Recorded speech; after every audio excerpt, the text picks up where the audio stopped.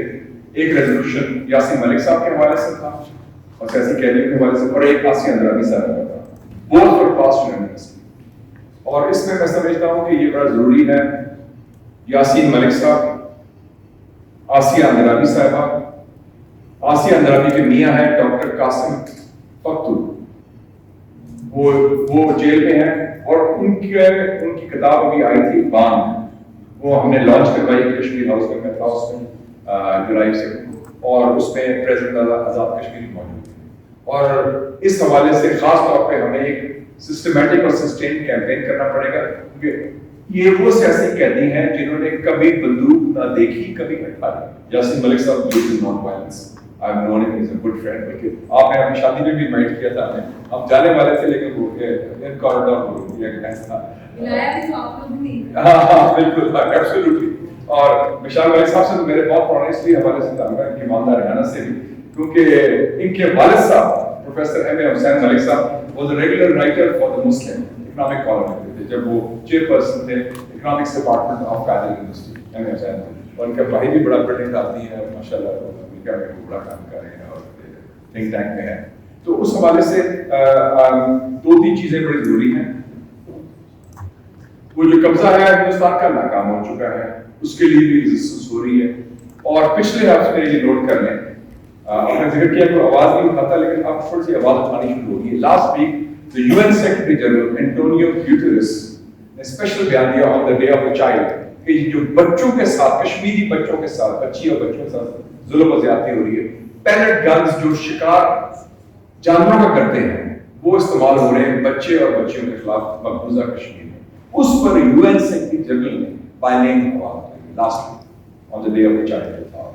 تو یہ بڑا امپورٹنٹ ہے. اور دوسرا بات میں کہنا چاہتا ہوں کہ یہ کسٹوڈیل ڈیتھس, آپ نے کہا ایکسٹرا جوڈیشل کلنگ, اشرف سرائی شہید کسٹوڈیل ڈیتھ, اور 3 دن پہلے ریورنڈ اسٹین سوامی صاحب 84 ایئر اولڈ, ان کو بھی وہ ایک جیسوٹ کیتھولک پریسٹ تھے, ان کو بھی کسٹوڈیل ڈیتھ ہوئی, مطلب ڈیتھ ان کسٹڈی.